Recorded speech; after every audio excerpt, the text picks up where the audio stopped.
నమస్తే RTV news కి స్వాగతం. మీ సమస్య పరిష్కారమే మా లక్ష్యం. మీ సమస్యలను వాట్సాప్ చేయండి చాలు. 9492726238. మా వార్తలు మీకు నచ్చినట్లయితే లైక్ చేయండి, షేర్ చేయండి, సబ్స్క్రైబ్ చేయడం మాత్రం మర్చిపోకండి. కాలువలో గల్లంతైన యువకుని కుటుంబానికి ఆర్థిక భరోసా ఇవ్వలేం. జాతీయ రహదారి నిర్మాణపు సంస్థ ఎస్ఎస్ఆర్ కంపెనీ యాజమాన్యం. కొయ్యూరు అఖండ భూమి జూలై 27 అల్లూరు జిల్లా.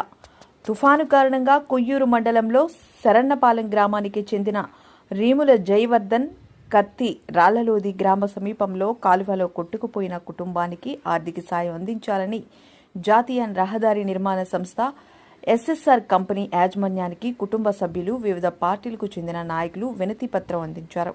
విశాఖపట్నం నుండి స్వగ్రామమైన సరబన్నపాలెం వెళ్లేందుకు పెదమాకవరం వచ్చేసరికి నూతన బ్రిడ్జీల వద్ద తాత్కాలికంగా ఏర్పాటు చేసిన వంతెన కొట్టుకుపోవడంతో కత్తి రాళ్లలోది గ్రామం మీదుగా వెళ్లేందుకు ప్రయత్నించిన రీముల జయవర్ధన్ కాలుజారి కాలువలో కొట్టుకుపోయిన విషయం తెలిసిందే. తల్లిదండ్రులకు ఒకే ఒక్క కొడుకు కావడం, వారి ఆర్థిక స్తోమత అంతంత మాత్రమే ఉండడం, డిగ్రీ చదివి ఎదుగొచ్చిన కొడుకును కోల్పోవడంతో ఆ కుటుంబానికి మానవతా దృక్పథంతో ఆర్థిక సాయం అందించాలని ఎస్ఎస్ఆర్ కంపెనీ యాజమాన్యాన్ని కుటుంబ సభ్యులు, గ్రామ పెద్దలు కోరినా ఎటువంటి సహకారం అందించలేమని యాజమాన్యం చెప్పారని కుటుంబ సభ్యులు తెలిపారు. ఈ కార్యక్రమంలో శరబన్నపాలెం సర్పంచ్కి ముడు సత్యనారాయణ, మాజీ సర్పంచ్ దారకొండ నారాయణమూర్తి, లోకుల కిరణ్ మాస్టారు, తోడు ది లోకుల Gandhi trust vice chairman Chandaka Gauri Naidu, Reemula Bhimaraju, కుటుంబ సభ్యులు తదితరులు పాల్గొన్నారు.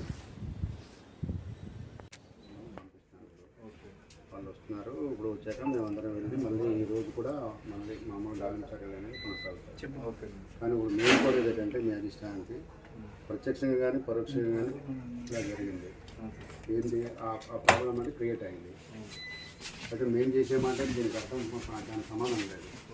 కానీ ఇప్పుడు మేము కోరేది ఏంటంటే ఇది డిగ్రీ చదువుకున్నాడు అబ్బాయి, ఉద్యోగ రీత్యా విశాఖపట్నం వెళ్ళాడు, ఏదో ఉద్యోగం సంపాదించుకోండి, ఆ కుటుంబాన్ని పోషించుకోవాలని ఆలోచించి ఇంటికి ప్రయత్నం చేశాడు. ఆ క్రమంలో ఆయన ప్రైవేట్ కంపెనీలో ఏదో సంపాదించుకుంటే ఇంటికి వచ్చాడు. ఆ సర్టిఫికేట్లు, ఆ సామాన్లు పట్టుకొని మళ్ళీ వెంటనే మరుసటినే ఆగ్రాబాలను గురించి ఆ ఆగ్రాలో వెళ్ళిపోయాడు. ఈ క్రమంలో ఏం జరిగిందంటే ఆ రాత్రిపూట ఏం జరిగిందో అది ఇప్పుడు ఆయనకి తెలియాలి, ప్రపంచ దేవుడికి తెలియాలి, జరిగిపోయాడు. మేమేమంటే ఇప్పుడు ఆ కుటుంబం రోడ్డు మీద పడే పరిస్థితి. కాబట్టి హ్యూమానిటీ గ్రౌండ్స్లో మానవతా దృక్పథంతో వాళ్ళ కుటుంబానికి మనము ఖచ్చితంగా ఏదో రకంగా మనం ఆదుకోవాలి. అది విధి వైపరీత్యం, దాన్ని ఎవరు మీరు కానీ నేను కానీ ఆపలేము. అది జరిగిపోయింది, అయితే జరిగిపోయింది.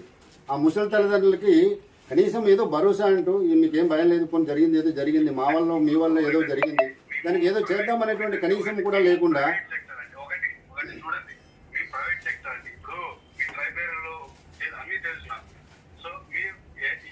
భరోసా గవర్నమెంట్ నుంచి మీకు భరోసా అడగడం బాగుంటుంది. ఏంటంటే డిమాండ్ చేయొచ్చు మీరు. బట్ ప్రైవేట్ సెక్టర్ అనేది ఎట్లా ఉంటుంది, ఇప్పుడు నేను చెప్తాను ఇంకోటి ఉంటుంది. ఇప్పుడు అది నా డెసిషన్ ఉండదు కదా ప్రైవేట్ సెక్టర్ అనేది. అదేనండి, మీరు ఎట్లా మేము మీకు ఎట్లా కన్వీన్, ఇప్పుడు చిన్న విషయం అనుకోండి, ఏదో 5,000 10,000 ఇస్తాం, అది ఎట్లా తీసుకుంటారు మీరు?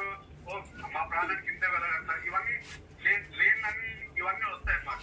అది గవర్నమెంట్ త్రూ మీరు సేమ్ ఇదే విధంగా మీ గవర్నమెంట్ అనుకోండి, అక్కడ మీ భరోసా అంటే మీకు ఒక సెటిల్మెంట్ లేకుండా ఒకటి సపోజ్ ఇంకోటి కలెక్టర్ చేయడం ఏదో ఒకటి అది ఉంటుంది. కానీ మా ప్రైవేట్ సెక్టర్ లో మీరు అన్నట్టు ఏదో భరోసా అంటారు, ఓకే, అది ఎంతవరకు తీసుకుంటారు అనేది ఒకసారి ఆలోచించాలి. మరి ఏదో 5,000 10,000 లేక 10,000 ఏదో సో అంటే నా చేతిలో వెళ్ళిపోతుంది. సో అది మీకు డిమాండ్ చేసేదానికి మేము చేసేదానికి అది అంటే ఒక ప్లాట్ఫామ్ మీద ఉండదు. అది అంటే మీరు దాని డిమాండ్ అనుకుంటారు, మీరు దాన్ని ఏదైతే ఓకే కంపైన్ చేసిన ఏదో మా వల్ల కాకపోయినా ఏదో మీరు మా సైట్ నుంచి కంపెనీ నా సైట్ నుంచి ఏదో చేయగలము. అంతేగాని మీరు భరోసా అన్నాడు మా సైడ్ నుంచి అంటే పర్టికులర్ గా గవర్నమెంట్ తో ఇది మీరు ఏదైతే మాట్లాడతారో కలెక్టర్ ఎవరు లేకపోతే సంథింగ్ ఎందుకంటే వాళ్ళ దగ్గర ఉంటాయి. ఏంటంటే ఆ రోజు వేసవికాలంలో వచ్చేటువంటి దాన్ని దృష్టిలో పెట్టుకుని ఏది చేయరండి. సపోజ్ చెప్తున్నాను, ఎందుకంటే మన ఎవ్రీథింగ్ ప్లాన్ బ్యాక్గ్రౌండ్ ప్లాన్ లేకపోతే అవును సార్, అదే సార్, ఇప్పుడు మీరు ప్లాన్ చేసుకుని చేసి ఉంటారు. కానీ ఇంకా దృఢంగా ఆలోచించి చేయలేదు, ఇంకా లోతుగా వెళ్ళి చేయలేదేమో అనేటువంటిది మా అభిప్రాయం. దానివల్లనే అది ప్రాబ్లం క్రియేట్ అయి ఉంటుందని మేము అనుకుంటున్నాం. సరే, జరిగిపోయింది ఏదో జరిగిపోయింది సార్, జరిగిపోయింది ఏదో జరిగిపోయింది, దానికోసం మేము వరి అవ్వట్లేదు. మీరు అట్లనే జరిగింది. ఇంకా మనం పగడ్బందీగా ఇంకా కాంక్రీట్స్ ఎక్కువ వేసేసి ఇంకా వాల్ పైకి ఇంకా బాగా కట్టాము. అని కూడా ఈ తుఫాను సైక్లోన్ వల్ల కంటిన్యూ రైనింగ్ వల్ల అది దానికి కూడా ఆగట్లేదు. ఇప్పుడు మీరు ఎందుకు ఇలా కట్టారు అనేటువంటిది మా ప్రశ్న కాదండి. ఇప్పుడు జరిగిపోయినది అది జరిగిపోయింది. కానీ ఆ కుటుంబాన్ని మరి ఇప్పుడు రోడ్డు మీద పడేటువంటి పరిస్థితి వచ్చింది. సంపాదించి పెట్టే కొడుకు కనపడకుండా పోతే ఒకటి మీరు ఏ విధంగా ఇప్పుడు కుటుంబానికి మీకు ఏమంటున్నాను కంపెనీని దాన్ని ఇన్వాల్వ్ చేయడం అది ఎంతవరకు కరెక్ట్ మీరు ఆలోచించమంటారు.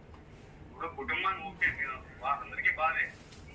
సో ఈ కంపెనీ వల్లే జరిగింది. ఇప్పుడు చేస్తుంది మీ వాళ్ళు, మీ రోడ్స్, మేము ఎక్కడి నుంచి వచ్చాము, మీ ఏరియా డెవలప్ చేస్తున్నాం. మీ సపోర్ట్ ఉండాలి మాకు. సో మీరు ఆ విధంగా చూడండి పాజిటివ్.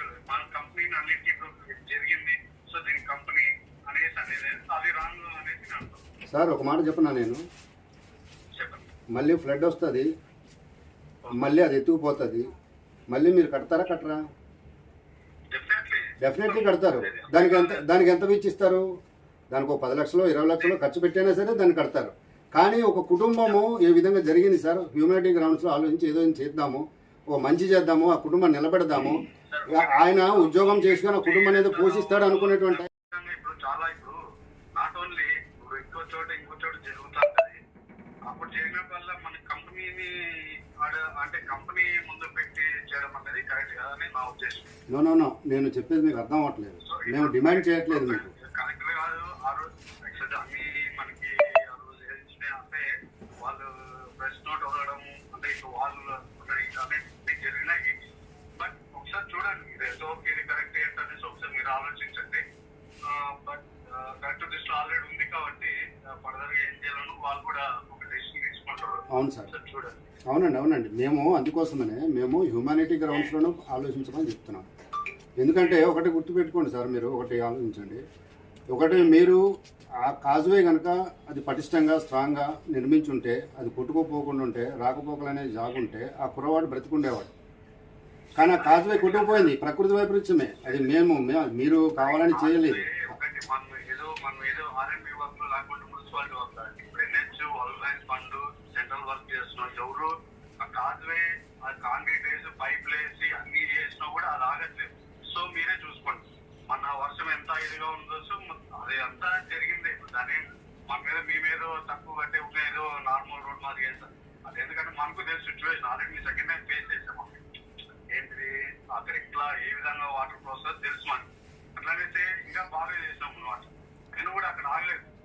అదే సార్, ఇప్పుడు మీరు ఫ్యూచర్ని దృష్టిలో పెట్టుకొని ఆ లోకల్ వాళ్ళతో మాట్లాడి రేపొద్దున వర్షాకాలంలో వాతావరణం ఎలా ఉంటుంది, వర్షము వాగు ప్రవాహం ఎంత ఉధృతంగా రావడం కాకుండా ఎంత ఎత్తులో వస్తుంది, దాన్ని బట్టి ఎంత ఎత్తులో